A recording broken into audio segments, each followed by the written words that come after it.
నాన్నంటే కూతురు దృష్టిలో real hero. ఇక కూతురంటే నాన్నకు ఆకాశమంతా. ఇవన్నీ నిజాలే, కానీ వాటి వెనక కనిపించని విల నిజాలుంటాయి. అతనికి పెద్ద కూతురంటే ఆరో ప్రాణం. ఆమె కనిపించలేదని తల్లడిల్లాడు. తన బిడ్డను కాపాడకపోతే ఆత్మహత్య చేసుకుంటానని ఠానాలో సీన్ క్రియేట్ చేశాడు.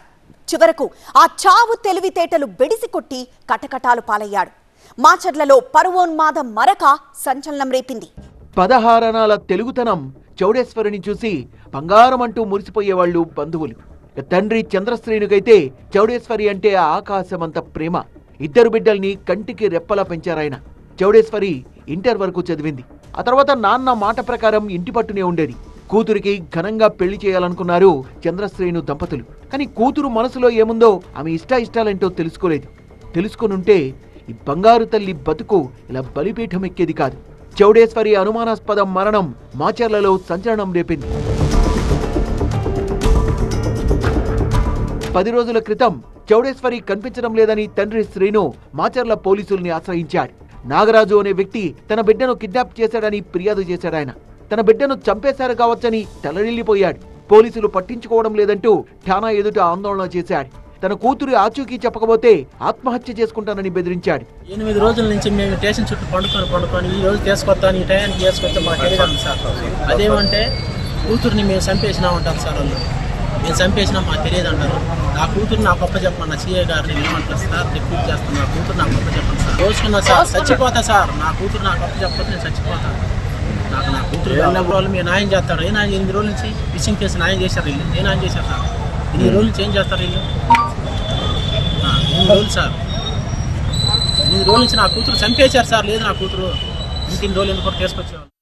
అది ఓ తండ్రిగా చంద్రశ్రేణు ఆవేదన. తన కూతుర్ని చంపేశారని ఆరోపించారాయన. కానీ అప్పటికి చౌడేశ్వరి బతికే ఉంది. నాగరాజు అనే యువకుడు చౌడేశ్వరి ప్రేమించి పెళ్లి చేసుకున్నారు. ఇద్దరిది ఒకే సామాజిక వర్గమైనా సరే పెద్దలు ఒప్పుకోరని తెలిసి ఇంట్లోంచి వెళ్లిపోయి పెళ్లి చేసుకున్నారు. కొద్ది రోజులు చెన్నైలో, ఆ తర్వాత నరసరావుపేటలో ఉన్నారు. చంద్రశ్రేణు ఫిర్యాదుతో మిస్సింగ్ కేసు దర్యాప్తు చేపట్టిన పోలీసులు ఆ ఇద్దరిని మాచర్లకు తీసుకొచ్చారు. ఇరు కుటుంబాల్ని పిలిచి కౌన్సిలింగ్ ఇచ్చారు. వాళ్ళిద్దరూ మేజర్లు, చట్ట ప్రకారం వాళ్ల పెళ్లి చెల్లుతుందని చెప్పారు. కానీ చంద్రశ్రేణు ఒప్పుకోలేదు. దాంతో పెద్ద మనుషుల సమక్షంలో పంచాయతీ జరిగింది. తాను నాగరాజును ఇష్టపడే పెళ్లి చేసుకున్నానని, అతనితోనే తన జీవితమని స్పష్టం చేసింది చౌడేశ్వరి. మళ్లీ మాట్లాడుకుందాం, అప్పటి వరకు ఎవరిళ్లకు వాళ్ళు వెళ్లాలని పెద్దలు సూచించారు. చంద్రశ్రేణు తన కూతుర్ని ఇంటికి తీసుకెళ్లాడు. 24 గంటలైనా అలా అయిందో లేదో చౌడేశ్వరి పుట్టింట్లో శవమైంది. మనస్తాపంతో ఆత్మహత్య చేసుకుందంటూ గొల్లుమన్నారు చంద్రశ్రేణు పేరెంట్స్. ఎంత పనైపోయిందంటూ చంద్రశ్రేణును బంధువులు పరామర్శించారు. చౌడేశ్వరి హఠాన్మరణం బంధువుల్ని, స్థానికుల్ని కలిచివేసింది. ఆత్మహత్య లేక మరేదైనా కోణముందా అనే అనుమానాలు వ్యక్తమయ్యాయి. సమాచారం అందుకున్న పోలీసులు అనుమానాస్పద మృతిగా కేసు నమోదు చేసి దర్యాప్తు చేపట్టారు. ఎంక్వైరీలో సంచలనాలు బయటకొచ్చాయి. పోస్టుమార్టం రిపోర్ట్ ఆధారంగా చౌడేశ్వరిది ఆత్మహత్య కాదని ప్రాథమిక నిర్ధారణకొచ్చిన పోలీసులు ఆ దిశగా దర్యాప్తు మొదలుపెట్టారు. ప్రేమను పంచాల్సిన తండ్రి పరువోన్మాదంతో కన్న బిడ్డను చంపిన వైనం మాచెలను షేక్ చేసింది. తన మాటను కాదని నాగరాజును ప్రేమించి పెళ్లి చేసుకుందనే కోపంతో రగిలిపోయిన చంద్రశ్రేణు చౌడేశ్వరిని కొట్టి కొన ఊపిరితో ఉండగానే ఉరివేసి హత్య చేసినట్టుగా దర్యాప్తులో తేల్చారు పోలీసులు.